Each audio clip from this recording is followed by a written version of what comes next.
তারপরে আমার এলাকায় আসছিল ওই যে বকর ভাই তো আছে, হাবি ভাই ছিল, খান ভাই ছিল, এগুলো আসি আমাদের গ্রামে ঢুকছে।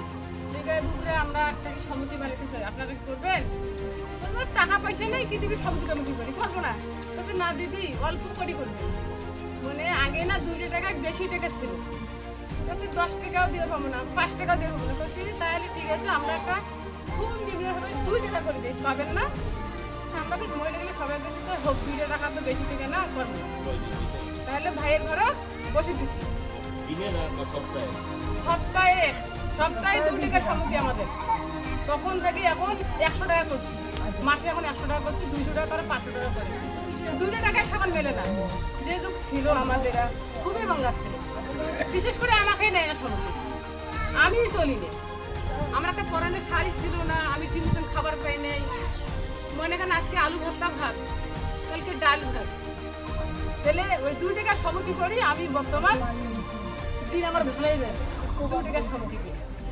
তখন এই খান ভাই আর সাবি ভাই আসছে আর ওঠে না, আর শ্যামলি আপা আসছে ওঠে করা লাগবে। তাহলে ওই শুরু করলে আমার এখানে হচ্ছে আমার এলাকাটা শুরু করার পরে, তারপরে ওই যে মানে একটা আগে তখন বান্ধা হয়েছে, গঠন করা হয়েছে। তারপরে এইখানে আমার 9টা সমিতি করছে। মানে পরে আমার ইমেল তোমার কি করেছে ভাই ধরকে নিয়েছে, আমার সমিতি করছে। এই কেমন সমিতি, মানে সপ্তাহে 2 টাকা করে। এবার 2 টাকাতে কি হয়েছে, 2 টাকাতে কি হয়? তাহলে কইছি যে 2 টাকা সঞ্চয় করবো, ওই জায়গা থেকে যখন আমাদের 1500 টাকা হবে, তখন আমি ঋণ করবো, কারো কাছে হাত। ওই সময় মঙ্গা মানুষ আমাকে ধানও দেয় না। আমার আগে কিন্তু ছিল 4 জোড়া ধান দিলে 1 মণ ধান দেওয়া লাগবে, ওই সুদ। তারপরে সুদের টাকা তো পাওয়া যায় না। আমরা তখন 2 টাকা করে সমিতি করলাম, ওতে 2 টাকা করে মানে 500 টাকা, যদি 1000 টাকা হয়, তাহলে একটা খুব গরিব মানুষ ঋণও দেয় না, মানে অন্য ইঞ্জুর ঋণ দেয় না, খেয়ে টাকা খেয়ে বলে দেবে, পাবে কোটি টাকা অগ্নি। তখন আমার ওই জায়গা থেকে ওই 2 টাকা করে সঞ্চয় করছি, 500 টাকা করে তাকে আমার ঋণ দিচ্ছি।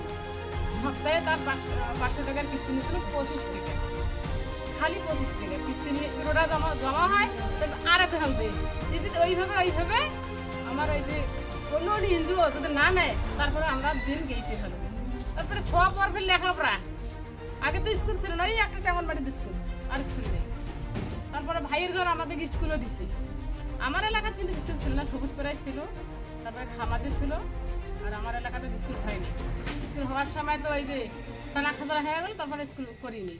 তারপরে এই যে ভাইয়ের ঘর প্রতিদিন এসে, প্রতি সপ্তাহে এসে মিটিং করে আমাদের কি করা লাগবে, উপদেশ দেয়, কিভাবে চাষ করবেন, কিভাবে গরু বকরি পালন করবেন, কিভাবে হাঁস মুরগি ইয়ে করবেন।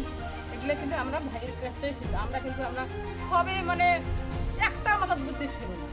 আমাদের এই যেগুলো আমি আগে আসছি, এই বুদ্ধি আমাদের একটা ছিল। আমার কিন্তু ভাইয়ের ঘরে সহযোগিতা করছে, আমাদের এলাকার করছে, আমার কেন সব পুকুরে এলাকা পুকুরে ওই যে মানে। তারপরে আমরা যে ইয়ে জানি না, কাঞ্চে যে নাগর গাছ করি, শাক ফলা, এগুলো জানি না। আমার বৃষ্টি দিচ্ছিল, শাক ফেলা দেখে দিচ্ছিল, অনেক ধরনের। তারপরে ইয়ে সারটা বানা হয়েছে, গোবর মাখা জৈবন সারটা কি পায়, ওইটা সার জানি না।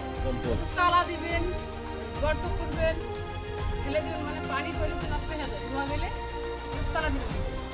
এইভাবে কিন্তু আগে আমার কীটনাশক মানে না হলে কীটনাশকের মাছ ওগুলো কিন্তু কম দিবে। ওই মনে করেন সেই জায়গাটা আমার ধান পোকা খেয়ে রাখে মরিয়ে যায়, এই সারটা দেওয়াতে ধানের অনেক। তারপরে কীটনাশক না দিলে হয় না, কীটনাশক দেওয়াই না। তারপরে এই যে মানে মাছ এখন তো পুকুরগুলো নাই, বন্ধ হয়ে গেছে।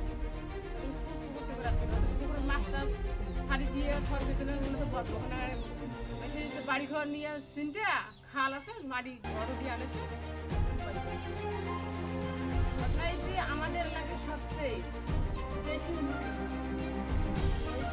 সব ইনজুর থেকে আমাদের ইউজটি আমাদের অনেক উপকার, কিন্তু ইউজটি কোনো টাকা পয়সা খায়, কারণ 10 টাকায় নেবে ইউজটি, কিন্তু 10 টাকায় আমি মনে করেন বাড়াই ফেরার একটা লিডার, এই জায়গায় কিন্তু ছিল না।